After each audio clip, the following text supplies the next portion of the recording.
चले सर आगे बढ़ते हैं। अगला सवाल हमारे एजेंडा में स्प्रिंग 2024 की अटेम्प्ट का क्वेश्चन नंबर 5 है। और ये सवाल IS 23 बोरिंग कॉस्ट के स्टैंडर्ड से टेस्ट किया गया है।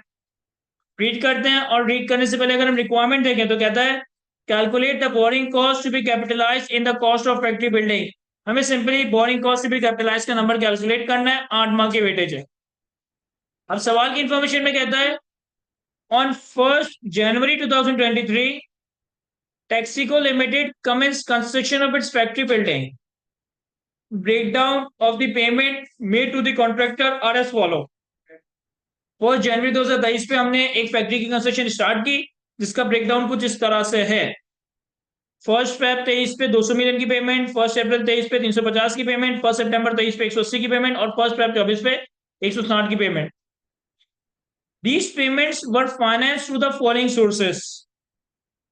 1 जनवरी 2023 पे एक 17% लॉन्ग टर्म लोन लिया गया 250 मिलियन का। 1 मार्च 2023 पे राइट शेयर्स जिसके ऊपर 24% डिविडेंड देना है 300 मिलियन। और 1 अगस्त 23 पे 19% शॉर्ट टर्म लोन जो कि पेबल इन जून 2024 है 340, टोटल 890 मिलियन हमने फाइनेंस किए। एडिशनल इंफॉर्मेशन में कहता है surplus fund available from both the loan and right share were invested in a saving account earning interest at the rate of 10% per annum. The construction work the construction work was suspended on 1 July to 31 July. However, substantial technical and administrative work was carried during July 2023. कह रहे हमारा जो construction का काम है ना वो 1 जुलाई 2023 से 31 जुलाई 2023 तक सस्पेंड हो गया, लेकिन इस दौरान हमने सब्सटेंशियल टेक्निकल और एडमिनिस्ट्रेटिव काम कर लिया। क्या इस पीरियड की बोरिंग कॉस्ट कैपिटलाइज होगी?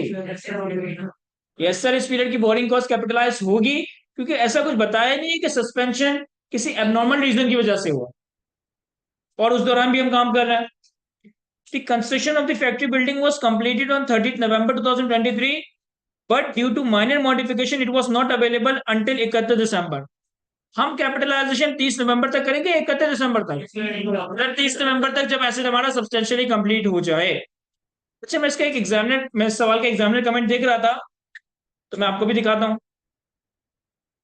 कहता है examinees consider two loans as general borrowing and applied capitalisation rate which was entirely incorrect.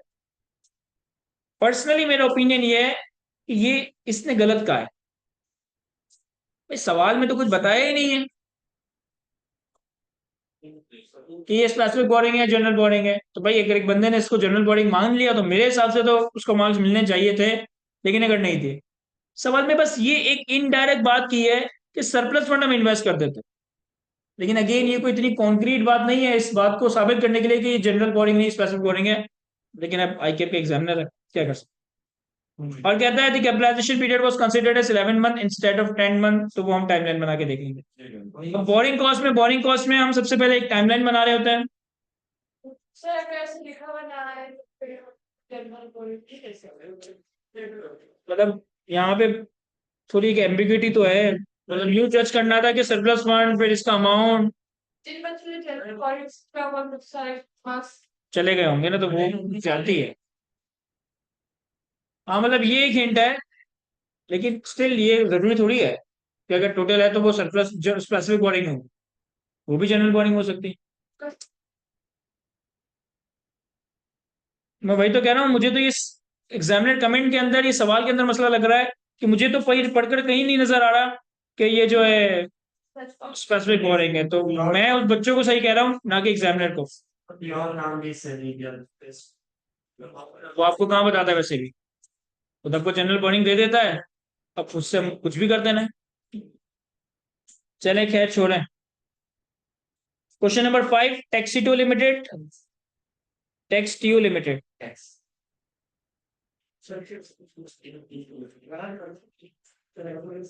Sir boring cost के सवाल में अगर आपने टाइमलाइन बना ली ना तो कॉन्सेप्चुअली आपका अच्छा खासा सवाल तो वैसे ही सोल्व हो गया। अब टाइमलाइन बनाने के लिए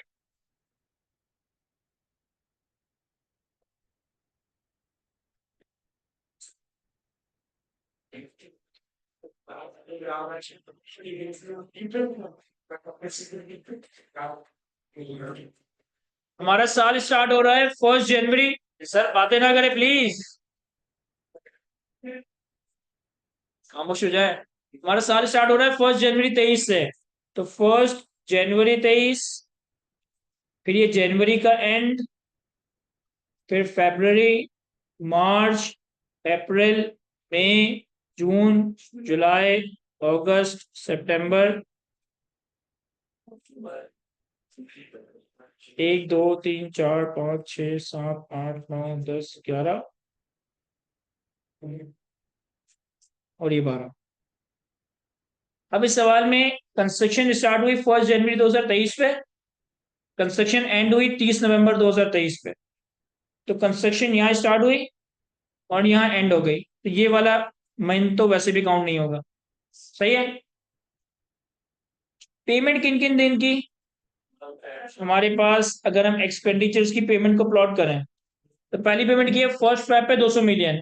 तो ये जनवरी खत्म हो गया, ये फेब शुरू हुआ है खत्म हुआ, तो पेमेंट यहाँ आएगी 200 मिलियन। फिर दूसरी पेमेंट की 1 अप्रैल पे 350 मिलियन।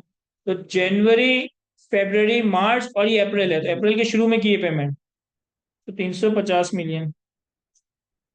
फिर तीसरी पेमेंट की है 1 सितंबर पे 180 मिलियन। तो जनवरी, फरवरी, मार्च, अप्रैल, मई, जून, जुलाई, अगस्त, सितंबर, और सितंबर के स्टार्ट में यानी कि यहाँ पे पेमेंट, और ये है 180। और जो चौथी पेमेंट है ये तो हमने अगले साल की है। सर इसके बाद स्पेसिफिक बोरिंग 1, राइट शेयर्स, और स्पेसिफिक बोरिंग 2। स्पेसिफिक बोरिंग 1 हमने लिया 1 जनवरी 23 पे 250 मिलियन, 250 मिलियन हमारे पास यहाँ पे आ गए। राइट शेयर का पैसा आया 1 मार्च पे 300 मिलियन, तो 1 मार्च यहाँ पे। और दूसरी स्पेसिफिक बोरिंग का पैसा आया 1 अगस्त पे, तो ये अगस्त का महीना है, अगस्त के स्टार्ट में, तो ये पैसा आया है 340 मिलियन। अब समझिएगा, यहां से यहां तक 11 महीने कंस्ट्रक्शन चली है। बोरिंग कॉस्ट की कैपिटलाइजेशन में स्टार्ट करते हैं जब 3 कंडीशंस पूरी हो रही है। Construction activities are in process, expenditure are incurred, and borrowing cost has been incurred. Sir boring cost यहां से लगना शुरू हो गई क्योंकि हमने यहाँ लोन ले लिया। कंस्ट्रक्शन एक्टिविटीज यहाँ शुरू हो चुकी है, सवाल में बताया था 1 जनवरी पे, लेकिन एक्सपेंडिचर की पेमेंट कब की है? यहाँ पे। तो जो पहला वाला महीना है ये भी कैपिटलाइजेशन पीरियड चाहिए। सर एग्जामिनर कमेंट में तो बोल रहा था, नहीं सर एग्जामिनर कमेंट में ये कह रहा था ये एरर है, जिन्होंने 11 महीने लिया वो गलत किया, 10 महीने हुआ। सही है। अब हमने टाइमलाइन बना लिया, अब हम सरप्लस फंड कैलकुलेट करते हैं। देखो डे 1 पे 1 जनवरी 2023 पे हमारे पास जो 250 मिलियन आए ना, वो पूरा 250 मिलियन का सरप्लस फंड था। एक महीने बाद 200 का खर्चा किया तो सरप्लस फंड कितने रह गए? 50। एक महीने बाद 300 रुपए राइट शेयर से आ गए, सरप्लस फंड कितने हो गए? 300। लेकिन इस 350 में से 50 रुपए स्पेसिफिक बोरिंग के हैं और 300 रुपए राइट शेयर्स के हैं। फिर एक महीने बाद 350 की पेमेंट की तो 0 हो गया। अगर हम ऐसा करेंगे मतलब जो हमने स्पेसिफिक बोरिंग की थी वो वापस कर ले और राइट से नहीं, क्योंकि स्पेसिफिक बोरिंग तो आप लेते ही एक टर्म लोन हो ना, ओवरड्राफ्ट फैसिलिटी नहीं होती, तो उसकी तो एक स्पेसिफिक रिपेमेंट डेट होती। फिर हमारे पास 7 महीने बाद 340 आए, ये हमारे सरप्लस फंड। फिर एक महीने बाद 180 खर्च हो गए तो कितने बचे? 160। और फिर साल के आखिर तक 160 रहे। सही है, समझ आ रहा है? अब borrowing cost to be capitalised. सबसे पहले जो स्पेसिफिक बोरिंग 1 थी, स्पेसिफिक बोरिंग 1 थी 250 मिलियन की। यहां देखें, स्पेसिफिक बोरिंग 1 थी 250 मिलियन की, जो साल के पहले दिन से लेकर साल के आखिर तक आउटस्टैंडिंग रही है। लेकिन इन 12 महीनों में से 2 महीने कैपिटलाइजेशन पीरियड नहीं है, तो कितने? 10 महीने का सूद, और इस पे सूद कितना था? 17%। तो 250 इंटू 17% इंटू 10/12 35.417। दूसरी बोरिंग थी हमारी 340 की जो हमने यहां ली है। इस पे 1 2 3 4 5 5 महीने आउटस्टैंडिंग रहे, लेकिन इन 5 महीनों में से ये वाला महीना कैपिटलाइजेशन पीरियड नहीं था, तो 1 2 3 और 4। तो स्पेसिफिक बोरिंग टू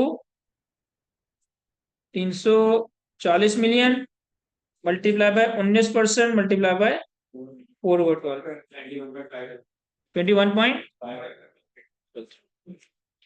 अब बोरिंग कॉस्ट भी कैपिटलाइज कैलकुलेट करने के बाद इससे लेस करेंगे investment income on surplus funds. अब यहां ध्यान दें सर, डे वन पे हमारे पास सरप्लस फंड में 250 मिलियन है, लेकिन कैपिटलाइजेशन पीरियड स्टार्ट नहीं हुआ। जिस पीरियड का सूद कैपिटलाइज नहीं हो सकता उस पीरियड की सरप्लस फंड की इनकम बोरिंग कॉस्ट में कैपिटलाइज को कम नहीं कर सकती। यहां से कैपिटलाइजेशन स्टार्ट हुई तो 50 का सरप्लस फंड कितने अरसे के लिए? सर 1 महीने के लिए। 1 महीने बाद राइट शेयर का पैसा आ गया, 350 का सरप्लस फंड हो गया। लेकिन राइट शेयर्स के पैसों के ऊपर कोई बोरिंग कॉस्ट ही नहीं है, तो राइट शेयर्स के पैसों पे कोई बोरिंग कॉस्ट ही नहीं है, तो सरप्लस फंड पे आने वाली इन्वेस्टमेंट इनकम भी बोरिंग कॉस्ट पे कैपिटलाइज को कम नहीं करेगी। यानी कि इफेक्टिवली आपके पास 50 मिलियन ही है। कितने अरसे के लिए? 2 महीनों के लिए, 1 और 2। तो 50 million multiply bye surplus fund की इनकम थी 10% मल्टीप्लाई बाय 2/12 0.833। फिर आपने 350 की यहाँ पेमेंट कर दी। अच्छा, एक इंपॉर्टेंट बात, हमारे पास स्पेसिफिक बोरिंग के 50 थे, 300 राइट शेयर्स के आए, 350 फंड्स में आ गए। इस सवाल में तो 1 महीने बाद 350 की पेमेंट हो रही है, तो ये 0 हो रहा है। व्हाट इफ कि 1 महीने बाद 310 की पेमेंट होती, तो फिर तुम्हारे पास सरप्लस फंड में रह जाता 40 मिलियन। 40 मिलियन पे क्या मैं सरप्लस फंड की इनकम को अकाउंट फॉर करता? 40 मिलियन पे क्या मैं सरप्लस फंड की इन्वेस्टमेंट इनकम को अकाउंट फॉर करता? सर बेसिकली हो ही रहा है कि यहाँ पे आपको 310 की पेमेंट करनी है और आपके पास 350 है, जिसमें से 50 रुपए स्पेसिफिक बोरिंग के, 300 रुपए राइट शेयर के। तो सवाल बेसिकली मैं ये पूछ रहा हूं कि अगर 350 हैं, 50 रुपए स्पेसिफिक बोरिंग के, 300 रुपए राइट शेयर्स के, 310 की पेमेंट करने के लिए पहले कौन सा पैसा इस्तेमाल है? राइट शेयर्स का। तो जब तुम राइट शेयर्स के 300 इस्तेमाल करोगे तो कितने रह गए? 10 रुपए की पेमेंट। वो 10 रुपए यहां से होंगे तो कितने रह गए? 40। तो इस पीरियड में 40 रुपए पे सरप्लस फंड इनकम आती। मैंने आपको बोरिंग कॉस्ट के लेक्चर में ये बताया है कि फंड्स की यूटिलाइजेशन किस सीक्वेंस में होगी। पहली प्रायोरिटी होती है कि हम इक्विटी का पैसा इस्तेमाल करेंगे। अगर इक्विटी का पैसा ना हो, ये खत्म हो जाए, तो फिर स्पेसिफिक बोरिंग को इस्तेमाल करेंगे। अगर स्पेसिफिक बोरिंग का पैसा ना हो, ये खत्म होता है, तो जनरल बोरिंग इस्तेमाल करेंगे। मैंने आपको ये भी बताया कि अगर लोन रिपे करने की नौबत आती है तो उसकी रिपेमेंट कैसे फाइनेंस की जाएगी। पहले अगर राइट शेयर्स का पैसा है तो उससे लोन रिपे कर दें, फिर अगर स्पेसिफिक बोरिंग का पैसा है तो वो लोन रिपे करने के लिए इस्तेमाल करो, और अगर स्पेसिफिक बोरिंग का पैसा नहीं है तो फिर जनरल बोरिंग लेकर आपको स्पेसिफिक बोरिंग रिपे करने की नौबत आ सकती है। याद है ये बात हमें? सर यहाँ तो इत्तेफाक से इन्होंने 350 ही था, तो ये वाला तो कंफ्यूजन नहीं था, बस मैंने आपको बताया कि अगर ऐसा सिनेरियो होता तो सरप्लस फंड 0 हो गए, फिर 340 का सरप्लस फंड आए कितने अरसे के लिए? 1 महीने के लिए। तो 340 पे 10% 1 महीने के लिए 2.833। फिर 1 महीने बाद 180 की पेमेंट की, 160 रह गए कितने अरसे के लिए? 1 2 3 महीनों के लिए ना। तो 160 मल्टीप्लाई बाय 10% मल्टीप्लाई बाय 3। तो ये हमारे पास आ गया बोरिंग कॉस्ट टू बी कितना 49.283। एक सेकंड अभी कोई कॉपी नहीं कर रहा। सर इस सवाल में हमसे कहा है कि borrowing cost to be capitalise calculate करें। व्हाट इफ कि इसी सवाल में आपसे ये भी कह दे कि मुझे ये बताओ कि कितना इंटरेस्ट एक्सपेंस पीएनएल में रिकॉर्ड होगा और कितना इंटरेस्ट इनकम पीएनएल में रिकॉर्ड होगी। यहां देखो, जो लोन 1 है वो पहले दिन से लेकर 12वें महीने के आखिर तक आउटस्टैंडिंग है। इसका 12 महीनों में से 10 महीने का सूद कैपिटलाइज किया था, तो 2 महीनों का सूद एक्सपेंस आउट होगा, यानी कि 250 मल्टीप्लाई बाय 17% मल्टीप्लाई बाय 2/12। जो दूसरा वाला लोन है वो यहां लिया था,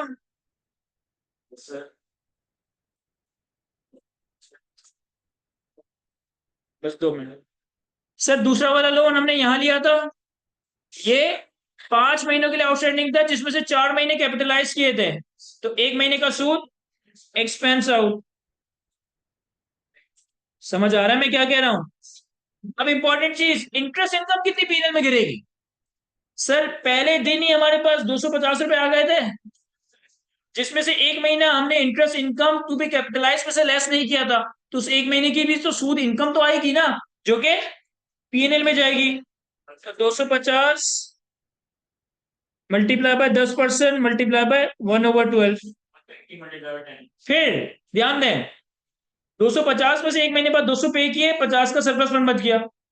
इस 50 का सरप्लस फंड को यहां से यहां तक इन्वेस्ट करके borrowing cost to be capitalise में से माइनस किया। लेकिन एक्चुअली तो यहाँ पे आपके पास 350 था, जिसमें से 300 राइट शेयर का था, इसको भी तो इन्वेस्ट करके सरप्लस फंड इनकम आई होगी। सर राइट शेयर्स के पैसे पे कोई बोरिंग कॉस्ट नहीं है, इसीलिए राइट शेयर्स के पैसों पे जो सरप्लस फंड पे इनकम आती है इसे बोरिंग कॉस्ट से कम नहीं करते। लेकिन अगर पैसा है तो उसे रहने क्यों देंगे, इन्वेस्ट करेंगे ना। इन्होंने बताया भी है, कहां बताया था, ये रहा, surplus fund available from both the loan and the right share. भाई अगर पैसा पड़ा हुआ है तो वो पैसा लोन का हो या इक्विटी का हो, हम इन्वेस्ट तो कर देंगे ना। हाँ, राइट शेयर के पैसों पे जो इनकम आएगी उससे बोरिंग कॉस्ट भी कैपिटलाइज कम नहीं कर सकते, उसे डायरेक्टली पीएनएल में रिकॉर्ड करना। तो हमारे पास यहाँ जो 350 थे, जिसमें से 50 स्पेसिफिक बोरिंग के थे, जिसके ऊपर हमने इंटरेस्ट कैपिटलाइज माइनस किया है, बाकी जो 300 राइट शेयर का था 1 महीने के लिए, उस पर भी तो इन्वेस्टमेंट इनकम आएगी ना। तो 300 मल्टीप्लाई बाय 10% मल्टीप्लाई बाय 1/12। 300 क्यों, क्योंकि 50 रुपए आपने टू बी कैपिटलाइज में लिए थे, और फिर पैसा खत्म हो गया, फिर तो उसके बाद जो भी कहानी हुई, पैसा खत्म हो गया था नहीं, 340 आया, 180 पे किया, 160 बच गया। अब इस 160 पे 1 2 3 महीने कैपिटलाइजेशन पीरियड के थे, लेकिन आखिरी वाला जो 1 महीना है उसकी तो इंटरेस्ट इनकम जाएगी ना। तो 160 मल्टीप्लाई बाय 10% मल्टीप्लाई बाय, मैं कैलकुलेशन नहीं कर रहा क्योंकि जो यहाँ पे नेक्स्ट क्लास ड्यू है उसके बच्चे आ गए, इसकी पीडीएफ भी मैं आप लोगों के साथ शेयर कर दूंगा। हम ब्रेक लेते हैं और ब्रेक के बाद कंटिन्यू करेंगे।